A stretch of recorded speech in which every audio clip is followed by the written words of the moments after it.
Just what the hell is going on with Doctor Who right now?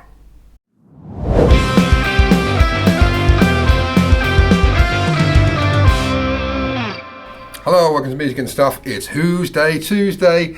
I've got nothing really substantial, but I just want to get some thoughts off my chest. So there's all these things about Russell T Davies leaving Doctor Who after the Christmas special that he's writing. I don't know if that's actually concrete news or not yet, if it's fact, but if that is the case, I'm not sad. I want to make my feelings about Russell T Davies very clear. He's an exceptionally good writer. He was able to bring back Doctor Who in 2005 to a brand new audience in such a way that it was a fresh start, but also a continuation of the old series. He was absolutely the best guy for that and did some fantastic work. But in his return, it was almost like, with the Disney collaboration, it was almost as if he had no one to answer to and could kind of do whatever he wanted, and there was no one to say, Davies, oi, Davies, no! Which I think he sometimes needed. And he even wrote the thing into Doctor Who with Don Noble saying, I think sometimes you need someone to tell you when to stop. And I think that's true in his case. But he is an exceptionally good writer. I do not want to take that away from him, but maybe he needs to focus more on his projects. And it's not to say I've disliked everything he's done. My biggest issues with the last couple of series haven't been with Ncuti Gatwa. Very happy with him. Just mismanaged, I guess. The whole thing's been mismanaged from start to finish.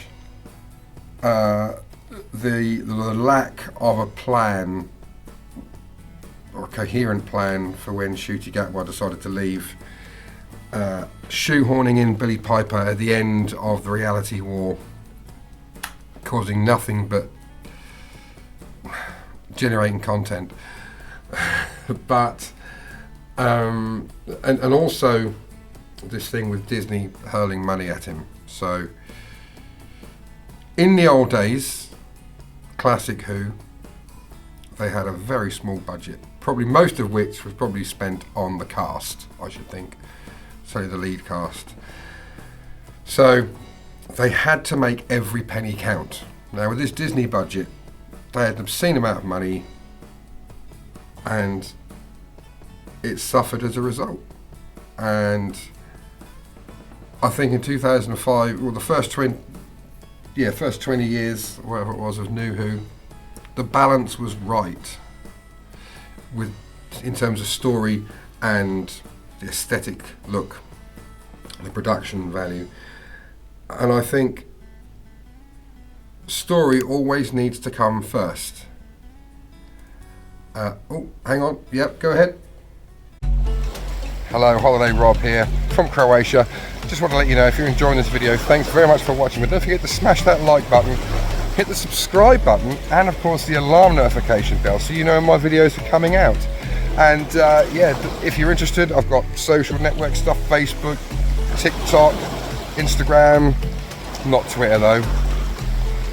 And I've also got a Patreon, so you can find me there. It's in the description. Links for everything's in the description. And yeah, I'm going to hand you back again, because otherwise Studio Rob gets frustrated. There you go. So the story is the most valuable, the most important thing. It's the story and the characters that you remember. Always. It's always the story and the characters that you remember. All the videos on YouTube from different Who-tubers, favourite companions, favourite villains, favourite doctors. Not favourite backgrounds, not favourite sets, favourite special effects. No one's doing that. It's all about the stories and the characters. That's what matters. You look at stories like Midnight, Blink, Turn Left, in New Who, all of these bottle episodes that have turned out to be some of the best, Love and Monsters notwithstanding. So it just goes to prove that you don't need a big budget to make good Doctor Who. You just need to have the stories. And it's almost like they've got all this money, rather than thinking, right, I want to tell this story, I've got this much money to use. How can I use it wisely? It's like, we've got this much money, how can I make a story fit it? It's not how you should do things. If they've learned anything, look at Star Wars and the mistakes that they've made. Cut the budget, do it cheaper. I don't care, but the fans, the real fans, are happy to sacrifice that production look for better stories and better characterizations all the time, and consistency. Getting an actor that is going to stick around, and I don't blame Ncuti Gatwa for going, but that is a massive part of it. Is the consistency. People, they want to commit, but they've got other things going on as well. How did they get it so wrong? You had one of the biggest streaming platforms, with one of the biggest franchises, with one of the hottest actors, young actor, with one of the most successful writers. How do they get it so spectacularly wrong? And it comes down to the same thing. It's stories and characters.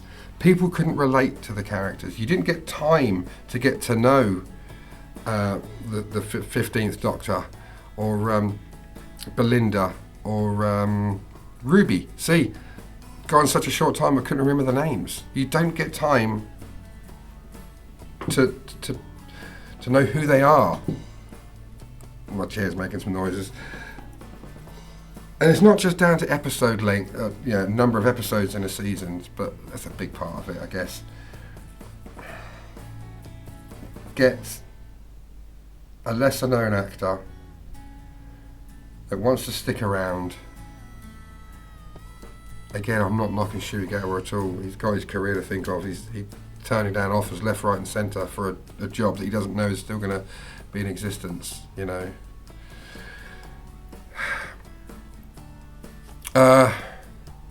And then you've got the Billie Piper conundrum. Billie Piper, even if she is the next Doctor, she's not sticking around to make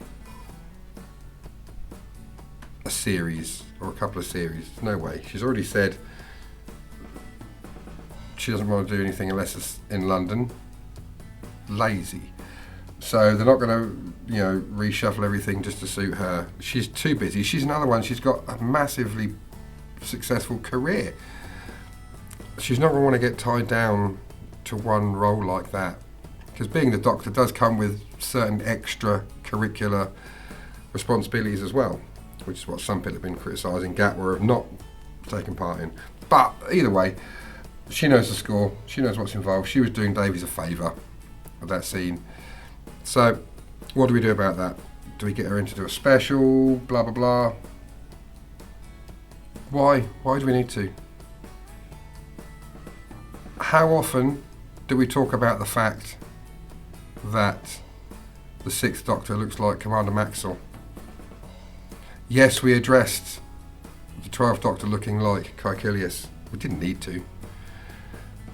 How often do we mention other things that just slipped out of continuity, like the fact that Susan apparently in the first story coined the phrase TARDIS, but it actually isn't. It's an actual thing.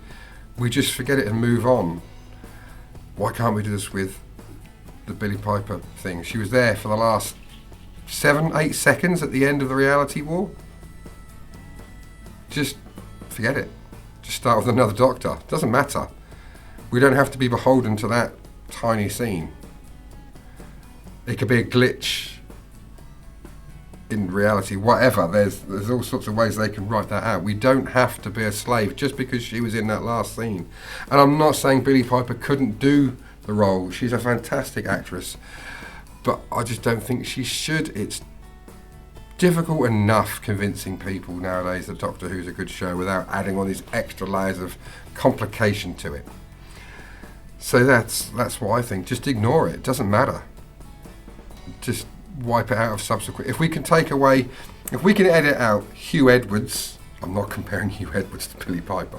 If we can edit out Hugh Edwards from Fear Her, we can edit Billy Piper out of that scene. We can start the next series with whoever the new Doctor is, have a recap, but instead of going into Billy Piper, goes into the next Doctor. No one's going to be bothered. Billy Piper certainly isn't going to be bothered. I don't know, it's just my opinion. And again, I love Russell T Davies, I love Shuigawa, I love Billy Piper. So do not think I'm criticising any of them. It's just how I feel. I don't know. Yeah, I think you know what I'm trying to say. I think there's one other thing I was going to say, but I can't remember what it is. So, thanks very much for watching. And I'll see you in the next one. Catch you later, Bill and Ted. What it is I need is like a 20-second clip that I can put at the end of each video. You know how other YouTubers do it? Whether I have at the end of a video like 4 things on the screen, it's, you know, like and subscribe, that kind of stuff. I just need something like that, but I don't know what to put.